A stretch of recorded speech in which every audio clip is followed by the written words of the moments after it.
Ce Thaïlandais expert en Muay Thai a déjà pris l'âme de ses adversaires dans sa catégorie depuis 2 décennies. Ce vieil homme mortel a décidé de combattre des géants qui le dépassaient largement. Mais le résultat de ces compétitions injustes est resté le même. La puissance de cette bête grandit avec l'âge. La légende s'est imposée comme le plus grand showman du Muay Thai, en plus d'avoir popularisé des coups de pied impossibles. Il est temps de revoir l'histoire de ce roi dominateur.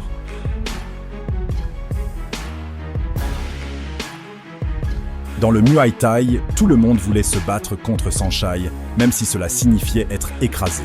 Quand l'opportunité s'est présentée à Craig Dixon de combattre Saenchai, Dixon l'a saisi à fond. Craig venait d'un KO au 3e round contre Bossuk et pensait pouvoir battre Shi. Mais à la fin du combat, il se détesterait d'avoir pris la décision de monter sur le ring avec Saenchai. Saenchai a esquivé les attaques de Dixon, comme s'il était dans Matrix, et a enchaîné de nombreuses combinaisons innovantes. Saenchai l'a averti de ne pas s'approcher avec des coups de pied explosifs et des coups douloureux au corps, et même des projections au clinch. Soudain, Saenchai a déguisé ses coups pour déconnecter les jambes de son adversaire de son cerveau. Depuis les collines de Thaïlande, un coup de pied frontal haut a déclenché la pluie de frappes qui transformerait le musclé Dixon en un homme flétri. Il avait gagné ce combat facilement et continuerait son règne de frappes invincibles. Tout juste sorti d'une victoire par KO contre Alessio D'Angelo, Saenchai avait une série de 7 victoires consécutives lorsqu'il a affronté le champion WPMF et ISA, Charles François.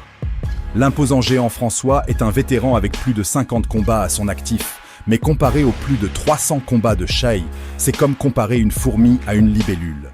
Saenchai s'est lancé avec force contre son adversaire coriace, et à la fin du combat, celui-ci a commencé à craindre Saenchai. Et cette machine de combat n'a pas perdu de temps et a fait nettoyer le tapis à son adversaire. Saenchai a utilisé le manteau d'invisibilité et a diverti les fans avant d'anéantir son rival comme Hang Bak.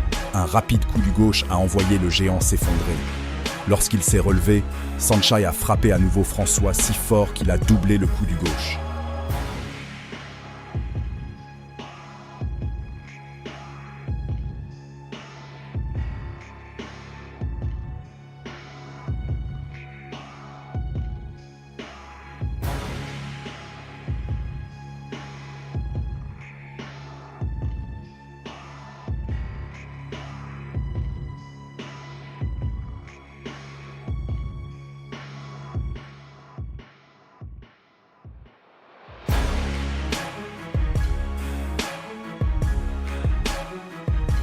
Il l'a abattu de manière impressionnante pendant que l'autre faisait le malin contre les cordes.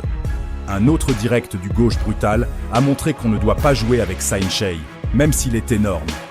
À ce moment-là, François confondrait le tapis avec son lit. Avec le visage en miettes, Saishi avait écrasé un autre esprit de guerrier. Mais si cela était fou, ce type s'est littéralement moqué de Saenchai et a signé son propre arrêt de mort. Dans ce cas, l'intelligence de ce combattant te fait te demander qui, saint d'esprit, se moquerait de Saiyan Saenchai. Mais en Muay Thai, aucun acte ne peut te protéger de la réalité. Big D s'est moqué pendant tout le combat, exhibant ses muscles et faisant des mouvements devant Saenchai, jouant les durs et encaissant plusieurs coups de genoux sans raison. Il faut reconnaître que Saenchai a pris ça à la légère et jouait aussi en retour, ce qui a tout rendu drôle. Mais l'acte de dur à cuire n'a pas trop bien marché pour Big D. Le respectueux Saenchai a offert à son adversaire un trio et une boisson fraîche avec 3 genoux dans le foie.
héros n'est pas né précisément dans la richesse et le luxe, bien au contraire.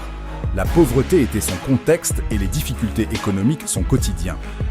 L'intérêt pour le Muay Thai est arrivé à l'âge de 8 ans, et curieusement, la motivation d'apprendre est venue de la main du chevalier le plus puissant, le chevalier Don Argent. Puissant chevalier, Don Argent.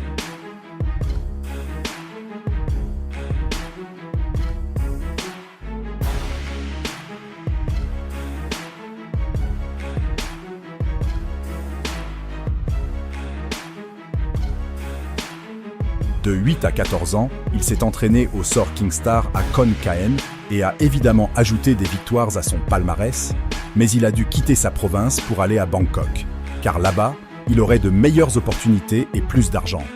Après quelques combats qui ont démontré sa qualité sur les rings de la capitale, il serait transféré de son gymnase à celui de Somlok Kamsing, légende du Muay Thai serré et de la boxe thaïlandaise. En tant que médaillé d'or olympique, Kamsing verrait en notre jeune et petit protagoniste une étoile possible et n'a pas hésité à payer plus de 300 000 bahts thaïlandais pour s'attacher ses services et étoffer son établissement de boxeur. Sous la tutelle de Kamsing, il affinerait la précision et la puissance de ses poings. En plus, il ajouterait des stratégies à ses combats, car presque toujours, Chen Chai doit affronter des adversités sur le ring. Et oui, il est souvent plus petit que ses adversaires, et même assez court en allonge. Une autre chose que notre jeune héros a comprise, c'est qu'il ne suffisait pas de gagner des combats. Il fallait aussi offrir un spectacle, ce qui l'a amené à ajouter des techniques spectaculaires à son arsenal et à adopter souvent des attitudes de méchant sur le ring. Il passerait 3 ans à accumuler des victoires et bien sûr quelques défaites, mais il avancerait peu à peu sur la scène de Bangkok jusqu'à ce qu'il reçoive l'opportunité de combattre pour le titre des Super Mouches du Lumpini Stadium, qui, pour ceux qui ne le savent pas, est le stade de Muay Thai le plus important et reconnu de Thaïlande. Y arriver n'est pas simple. Son adversaire serait une autre jeune promesse du moment, qu'il a battu selon les archives par décision unanime après 5 rounds, et détail non négligeable, il avait 16 ans. Il continuerait à accumuler victoires et défaites jusqu'en 1999, lorsqu'il reviendrait se battre pour le titre, cette fois en coq. Son adversaire à cette occasion serait un autre solide concurrent en Thaïlande, qu'il bat également par décision unanime après 5 rounds de combat. Son adversaire serait une autre jeune promesse du moment, qu'il a battu selon les archives par décision unanime après 5 rounds, et détail non négligeable, il avait 16 ans. Il continuerait à accumuler victoires et défaites jusqu'en 1999, lorsqu'il reviendrait se battre pour le titre, cette fois en coq. Son adversaire à cette occasion serait un autre solide concurrent en Thaïlande, qu'il bat également par décision unanime après 5 rounds de combat.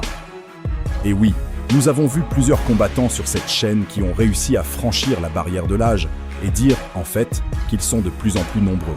Et c'est quelque chose qui, personnellement, me motive beaucoup à continuer à m'entraîner, car j'aimerais atteindre un âge avancé et rester en forme pour continuer à me battre. Mais les exemples restent encore rares, et dans une discipline comme le Muay Thai, où les blessures sont monnaie courante, son cas est d'autant plus remarquable.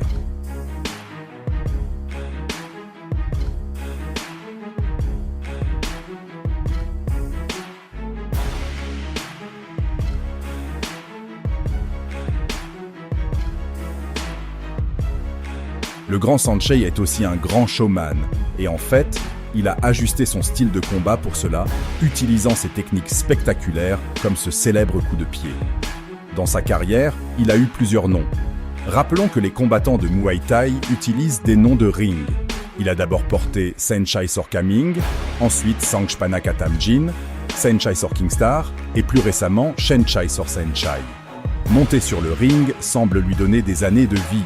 Et même si l'objectif est toujours de gagner, voir cet homme monter sur un ring garantit toujours un grand spectacle. De plus, évidemment, il est déjà une légende. En plus de continuer à se battre, il possède aussi sa propre salle et a formé d'autres grands boxeurs qui font aujourd'hui parler d'eux dans le monde du combat. Le plus connu étant pour le moment Chae Wan Chai, qui, comme son maître, sait offrir un grand spectacle sur le ring. C'est tout pour aujourd'hui. Pense à t'abonner, activer la cloche, mettre un like et consulter notre contenu. Commente si tu as aimé notre vidéo et ne rate pas la prochaine.